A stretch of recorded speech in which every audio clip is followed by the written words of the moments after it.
Indian telecom മേഖലയിലെ ഒരു കാലത്തെ പ്രമുഖനായിരുന്നു എയർസെൽ. എന്നാൽ കടുത്ത സാമ്പത്തിക പ്രതിസന്ധികളും മത്സരങ്ങളും കാരണം അത് എങ്ങനെ തകർന്നു എന്ന കഥ ഇന്ത്യൻ കോർപ്പറേറ്റ് ചരിത്രത്തിലെ ഒരു സുപ്രധാന അധ്യായമാണ്. 1999 തമിഴ്നാട്ടിൽ സി ശിവശങ്കരൻ സ്ഥാപിച്ച ഈ കമ്പനി ഒരു സാധാരണ ടെലികോം ഓപ്പറേറ്ററായിട്ടാണ് പ്രവർത്തനം ആരംഭിച്ചത്. പിന്നീട് മലേഷ്യൻ കമ്പനിയായ മാക്സിസ് കമ്മ്യൂണിക്കേഷൻസിന്റെ പിന്തുണയോടെ രാജ്യത്തെ മുൻനിര ടെലികോം ദാതാക്കളിൽ ഒന്നായി ഇത് വളർന്നു.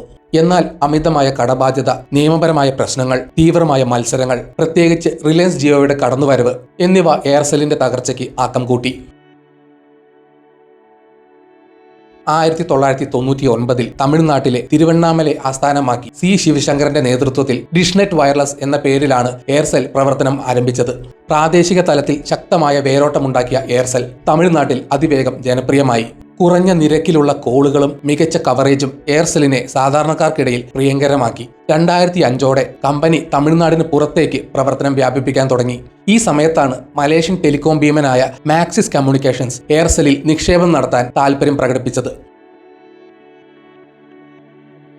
2006 മാക്സിസ് കമ്മ്യൂണിക്കേഷൻസ് എയർസെല്ലിന്റെ 74% ഓഹരികൾ ഏറ്റെടുത്തു. ഇത് എയർസെല്ലിന് വലിയ സാമ്പത്തിക പിന്തുണ നൽകുകയും രാജ്യത്തുടനീളം പ്രവർത്തനം വ്യാപിപ്പിക്കാൻ സഹായിക്കുകയും ചെയ്തു. മാക്സിസിന്റെ വരവോടെ എയർസെൽ അതിവേഗം വളർന്നു.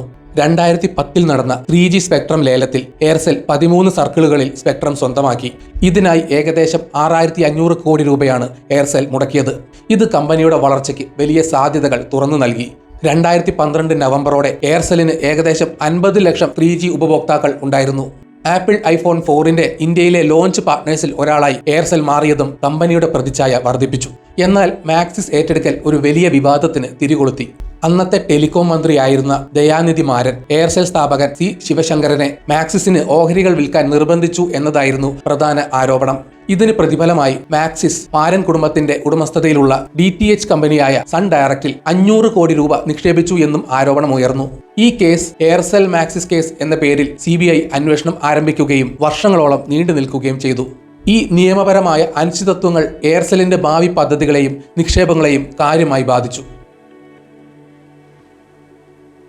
2012 മുതൽ ഇന്ത്യൻ ടെലികോം മേഖലയിൽ മത്സരം കടുക്കാൻ തുടങ്ങി. നിരക്കുകൾ കുറയ്ക്കാനും ഉപഭോക്താക്കളെ നിലനിർത്താനും കമ്പനികൾ നിർബന്ധിതരായി. എയർസെല്ലിനും ഇത് വലിയ വെല്ലുവിളിയായി. 2012 എയർസെൽ ഏകദേശം 600 ജീവനക്കാരെ പിരിച്ചുവിട്ടത് കമ്പനി നേരിടുന്ന സാമ്പത്തിക ബുദ്ധിമുട്ടുകളുടെ സൂചനയായിരുന്നു. 2G സ്പെക്ട്രം കേസും അതിനെ തുടർന്നുണ്ടായ നിയമപരമായ പ്രശ്നങ്ങളും കമ്പനിക്ക് വലിയ തിരിച്ചടിയായി. ഈ ഘട്ടത്തിൽ വിപണിയിൽ പിടിച്ചു നിൽക്കാനും കടബാധ്യത കുറയ്ക്കാനും എയർസെൽ മറ്റ് ടെലികോം കമ്പനികളുമായി ലയിക്കാൻ ശ്രമങ്ങൾ ആരംഭിച്ചു. 2016 റിലയൻസ് കമ്മ്യൂണിക്കേഷൻസുമായി ലയിക്കാൻ എയർസെൽ ഒരു കരാറിൽ ഒപ്പുവെച്ചു. ഇത് ഇന്ത്യൻ ടെലികോം ചരിത്രത്തിലെ ഏറ്റവും വലിയ മെർജറുകളിൽ ഒന്നായി കണക്കാക്കപ്പെട്ടു. ലയനം പൂർത്തിയായാൽ റിലയൻസ് ജിയോയ്ക്കും ഭാരതി എയർടെലിനും വോഡഫോൺ ഐഡിയയ്ക്കും ശേഷം രാജ്യത്തെ 4ാമത്തെ വലിയ ടെലികോം ഓപ്പറേറ്ററായി ഇത് മാറുമായിരുന്നു. ഈ ലയനം എയർസെല്ലിന്റെയും റിലയൻസ് കമ്മ്യൂണിക്കേഷൻസിന്റെയും കടബാധ്യത കുറയ്ക്കാനും വിപണിയിൽ കൂടുതൽ മത്സരക്ഷമത നേടാനും സഹായിക്കുമെന്ന് പ്രതീക്ഷിച്ചിരുന്നു. 2016 സെപ്റ്റംബറിൽ റിലയൻസ് ജിയോയുടെ കടന്നുവരവ് ഇന്ത്യൻ ടെലികോം മേഖലയിൽ ഒരു വിപ്ലവം സൃഷ്ടിച്ചു. സൗജന്യ വോയിസ് കോളുകളും കുറഞ്ഞ നിരക്കിലുള്ള ഡാറ്റ പ്ലാനുകളും ജിയോ അവതരിപ്പിച്ചത് നിലവിലുള്ള എല്ലാ ടെലികോം കമ്പനികളെയും ഞെട്ടിച്ചു. എയർസെൽ പോലുള്ള ചെറിയ കമ്പനികൾക്ക് ജിയോയുടെ ഈ ഡിസ്റപ്റ്റീവ് പ്രൈസിംഗ് നയത്തെ നേരിടാൻ കഴിഞ്ഞില്ല. ഉപഭോക്താക്കൾ കൂട്ടത്തോടെ ജിയോയിലേക്ക് മാറാൻ തുടങ്ങി. ഇത് എയർസെല്ലിന്റെ വരുമാനത്തിൽ വലിയ ഇടിവുണ്ടാക്കുകയും കടബാധ്യത വർദ്ധിപ്പിക്കുകയും ചെയ്തു. റിലയൻസ് കമ്മ്യൂണിക്കേഷൻസുമായുള്ള ലയനം എയർസെല്ലിന്റെ നിലനിൽപ്പിന് അത്യന്താപേക്ഷിതമായിരുന്നു. എന്നാൽ നിയമപരവും നിയന്ത്രണപരവുമായ തടസ്സങ്ങൾ കാരണം ഈ ലയനം നീണ്ടുപോയി. 2017 ഒക്ടോബറിൽ റിലയൻസ് കമ്മ്യൂണിക്കേഷൻസ് എയർസെല്ലുമായുള്ള ലയന പദ്ധതി ഉപേക്ഷിച്ചു. നിയമപരവും നിയന്ത്രണപരവുമായ അനിശ്ചിതത്വങ്ങളും ചില താൽപര്യ കക്ഷികളുടെ ഇടപെടലുകളും കാരണം ലയനം മുന്നോട്ട് കൊണ്ടുപോകാൻ കഴിയില്ലെന്ന് റിലയൻസ് കമ്മ്യൂണിക്കേഷൻസ് പ്രഖ്യാപിച്ചു. ഈ വാർത്ത എയർസെല്ലിന് കനത്ത തിരിച്ചടിയായി. ഏകദേശം 15,500 കോടി രൂപയുടെ കടബാധ്യതയും കുറഞ്ഞുവരുന്ന ഉപഭോക്തൃ അടിത്തറയും എയർസെല്ലിനെ വലിയ പ്രതിസന്ധിയിലാക്കി.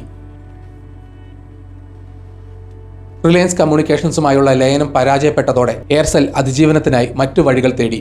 ഭാരതി എയർടെലുമായി ലയന ചർച്ചകൾക്ക് സാധ്യതയുണ്ടെന്ന് വാർത്തകൾ വന്നെങ്കിലും അത് ഫലം കണ്ടില്ല. കമ്പനിയുടെ സാമ്പത്തിക സ്ഥിതി അതിവേഗം വഷളായി. 2018 ജനുവരി 30 മുതൽ ഗുജറാത്ത്, മഹാരാഷ്ട്ര, ഹരിയാന, ഹിമാചൽ പ്രദേശ്, മധ്യപ്രദേശ്, ഉത്തർപ്രദേശ് എന്നീ 6 സർക്കിളുകളിൽ എയർസെൽ പ്രവർത്തനം നിർത്താൻ തീരുമാനിച്ചു. മറ്റ് സർക്കിളുകളിലും സേവനങ്ങൾ തടസ്സപ്പെട്ടു. കമ്പനി കടുത്ത സാമ്പത്തിക പ്രതിസന്ധിയിലാണെന്നും കടം പുനഃക്രമീകരിക്കാനുള്ള ശ്രമങ്ങൾ പരാജയപ്പെട്ടെന്നും എയർസെൽ റെഗുലേറ്ററായ ട്രായിയെ അറിയിച്ചു. GTL ഇൻഫ്ര പോലുള്ള ടവർ ദാതാക്കൾക്ക് പണം നൽകാത്തതിനെ തുടർന്ന് എയർസെല്ലിന്റെ 1/3 സൈറ്റുകളും പ്രവർത്തനരഹിതമായി. ഇത് ഉപഭോക്താക്കൾക്ക് വലിയ ബുദ്ധിമുട്ടുണ്ടാക്കി. മൊബൈൽ നമ്പർ പോർട്ടബിലിറ്റി വഴി മറ്റ് നെറ്റ്വർക്കുകളിലേക്ക് മാറാൻ ട്രായ് എയർസെൽ ഉപഭോക്താക്കൾക്ക് കൂടുതൽ സമയം അനുവദിച്ചു. ഒടുവിൽ 2018 ഫെബ്രുവരി 28 എയർസെൽ നാഷണൽ കമ്പനി ലോ ട്രിബ്യൂണലിൽ പാപ്പരത്തത്തിനായി അപേക്ഷ നൽകി. Insolvency and bankruptcy code 2016 section 10 പ്രകാരമാണ് കമ്പനി പാപ്പരത്ത നടപടികൾക്ക് അപേക്ഷിച്ചത്. അമിതമായ കടം, തീവ്രമായ മത്സരം, നിയമപരവും നിയന്ത്രണപരവുമായ വെല്ലുവിളികൾ, വർദ്ധിച്ചുവരുന്ന നഷ്ടം എന്നിവയാണ് പാപ്പരത്തത്തിന് കാരണമായി എയർസെൽ ചൂണ്ടിക്കാട്ടിയത്. കമ്പനി ലിക്വിഡേഷനിലേക്ക് പോകുകയല്ല, മറിച്ച് നിലവിലെ സാഹചര്യത്തിന് ഏറ്റവും മികച്ച പരിഹാരം കണ്ടെത്താനാണ് ശ്രമിക്കുന്നതെന്ന് എയർസെൽ പ്രസ്താവനയിൽ പറഞ്ഞു. കടക്കാർക്കും വിതരണക്കാർക്കും ജീവനക്കാർക്കും വേണ്ടിയാണിതെന്ന് അവർ വ്യക്തമാക്കി. കമ്പനിയുടെ മൂല്യം സംരക്ഷിക്കുന്നതിനും നിലവിലുള്ള പ്രവർത്തനങ്ങളെ മുന്നോട്ട് കൊണ്ടുപോകുന്നതിനും ഇത് അത്യാവശ്യമാണെന്നും അവർ കൂട്ടിച്ചേർത്തു. എയർസെല്ലിന്റെ പാപ്പരത്ത അപേക്ഷ NCLT അംഗീകരിക്കുകയും corporate insolvency resolution process CIRP ആരംഭിക്കുകയും ചെയ്തു. വിജയകുമാർ അയ്യരെ എയർസെൽ സ്ഥാപനങ്ങളുടെ റെസൊല്യൂഷൻ പ്രൊഫഷണലായി നിയമിച്ചു. Aircel limited, Dishnet wireless limited, Aircel cellular limited എന്നിവയുടെ CIRP ഒരുമിച്ച് നടത്താനാണ് NCLT തീരുമാനിച്ചത്. എയർസെല്ലിന്റെ ആസ്തികൾ വിറ്റ് കടം വീട്ടാനുള്ള ശ്രമങ്ങൾ ആരംഭിച്ചു. 2019 May 13 UV asset reconstruction company limited സമർപ്പിച്ച resolution plan committee of creditors COC അംഗീകരിച്ചു. 2022 ജൂൺ 9 NCLT ഈ റെസൊല്യൂഷൻ പ്ലാനിന് അംഗീകാരം നൽകി. ഈ പ്ലാൻ അനുസരിച്ച് UVARC എയർസെൽ സ്ഥാപനങ്ങളുടെ പുതിയ ഓഹരി മൂലധനത്തിൽ 11 കോടി രൂപ നിക്ഷേപിക്കുകയും 76% ഓഹരികൾ സ്വന്തമാക്കുകയും ചെയ്യും. ബാക്കി 24% ഓഹരികൾ സാമ്പത്തിക കടക്കാർക്ക് അവരുടെ കടത്തിന്റെ ഒരു ഭാഗം ഓഹരികളാക്കി മാറ്റുന്നതിലൂടെ ലഭിക്കും. എന്നിരുന്നാലും ഈ റെസൊല്യൂഷൻ പ്ലാൻ നടപ്പിലാക്കുന്നതിൽ നിരവധി തടസ്സങ്ങൾ നേരിട്ടു. റിസർവ് ബാങ്ക് ഓഫ് ഇന്ത്യയുടെ അനുമതി ആവശ്യമായിരുന്നു.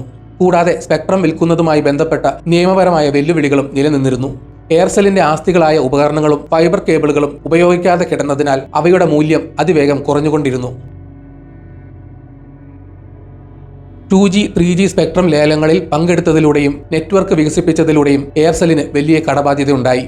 ഏകദേശം 15,500 കോടി രൂപയുടെ കടമാണ് കമ്പനിക്കുണ്ടായിരുന്നത്. റിലയൻസ് ജിയോയുടെ കടന്നുവരവ് ഇന്ത്യൻ ടെലികോം മേഖലയിൽ ഒരു വലിയ പ്രൈസ് വാറിന് കാരണമായി. ഫ്രീ വോയിസ് കോളുകളും കുറഞ്ഞ നിരക്കിലുള്ള ഡാറ്റ പ്ലാനുകളും എയർസെല്ലിന്റെ വരുമാനത്തെയും ലാഭത്തെയും കാര്യമായി ബാധിച്ചു. ഇത് കമ്പനികൾക്ക് ജിയോയുടെ നിരക്കുകളോട് മത്സരിക്കാൻ കഴിഞ്ഞില്ല. റിലയൻസ് കമ്മ്യൂണിക്കേഷൻസുമായുള്ള മെർജർ എയർസെല്ലിന്റെ നിലനിൽപ്പിന് നിർണായകമായിരുന്നു. എന്നാൽ നിയമപരവും നിയന്ത്രണപരവുമായ കാരണങ്ങളാൽ ഈ ലയനം പരാജയപ്പെട്ടു. ഇത് കമ്പനിയുടെ സാമ്പത്തിക സ്ഥിതി കൂടുതൽ വഷളാക്കി. എയർസെൽ മാക്സിസ് കേസ് പോലുള്ള നിയമപരമായ പ്രശ്നങ്ങൾ കമ്പനിയുടെ പ്രതിച്ഛായയെയും നിക്ഷേപകരുടെ വിശ്വാസത്തെയും ബാധിച്ചു. സ്പെക്ട്രം സംബന്ധിച്ച നിയമപരമായ അനിശ്ചിതത്വങ്ങളും കമ്പനിക്ക് തിരിച്ചടിയായി. വർദ്ധിച്ചു വരുന്ന മത്സരവും കുറഞ്ഞ നിരക്കുകളും കാരണം എയർസെല്ലിന്റെ വരുമാനം കുത്തനെ ഇടിയുകയും നഷ്ടം വർദ്ധിക്കുകയും ചെയ്തു. ഇത് കമ്പനിയുടെ ഓപ്പറേറ്റിംഗ് ക്യാപിറ്റലിനെയും ഭാവി നിക്ഷേപങ്ങളെയും ബാധിച്ചു. സാമ്പത്തിക പ്രതിസന്ധി രൂക്ഷമായപ്പോൾ മലേഷ്യൻ പ്രൊമോട്ടർമാരിൽ നിന്ന് മതിയായ സാമ്പത്തിക പിന്തുണ ലഭിച്ചില്ലെന്ന് റിപ്പോർട്ടുകൾ സൂചിപ്പിക്കുന്നു. എയർസെല്ലിന്റെ തകർച്ച ഇന്ത്യൻ ടെലികോം മേഖലയിലെ അതിതീവ്രമായ മത്സരത്തിന്റെയും സാമ്പത്തിക വെല്ലുവിളികളുടെയും ഒരു ഉദാഹരണമാണ്. പുതിയ ടെക്നോളജികളും കോമ്പറ്റീറ്റീവ് പ്രൈസിംഗും വിപണിയിലെ ടെലികോം പ്ലെയേഴ്സിനെ എങ്ങനെ ബാധിക്കാമെന്ന് ഇത് കാണിച്ചു തരുന്നു. കൂടാതെ വലിയ കടബാധ്യതയുള്ള കമ്പനികൾക്ക് വിപണിയിലെ മാറ്റങ്ങളെ അതിജീവിക്കാൻ എത്രത്തോളം ബുദ്ധിമുട്ടാണെന്നും ഇത് വ്യക്തമാക്കുന്നു. എയർസെല്ലിന്റെ തകർച്ച ഇന്ത്യൻ ടെലികോം വിപണിയെ ഏകീകരിക്കുകയും വൻകിട കമ്പനികൾക്ക് കൂടുതൽ ആധിപത്യം നേടാൻ വഴിയൊരുക്കുകയും ചെയ്തു. എയർസെൽ തകർന്നടിഞ്ഞെങ്കിലും അതിന്റെ കഥ ഇന്ത്യൻ ടെലികോം വ്യവസായത്തിലെ മാറ്റങ്ങളെയും അതിജീവനത്തിനായുള്ള കമ്പനികളുടെ പോരാട്ടങ്ങളെയും ഓർമ്മിപ്പിക്കുന്ന ഒന്നാണ്. ഈ വീഡിയോ ഇവിടെ വെച്ച് നിർത്തുന്നു. നിങ്ങൾക്ക് വീഡിയോ ഇഷ്ടപ്പെട്ടെങ്കിൽ ലൈക്ക് ചെയ്യുക. ചാനൽ സബ്സ്ക്രൈബ് ചെയ്തിട്ടില്ലെങ്കിൽ മറക്കാതെ സബ്സ്ക്രൈബ് ചെയ്യണം. നിങ്ങളുടെ വിലയേറിയ അഭിപ്രായങ്ങൾ കമന്റിൽ രേഖപ്പെടുത്തണം. നോട്ടിഫിക്കേഷൻ ബെൽ ബട്ടൺ അമർത്താൻ മറക്കരുത്. മറ്റൊരു വീഡിയോ വീണ്ടും കാണാം. ബൈ.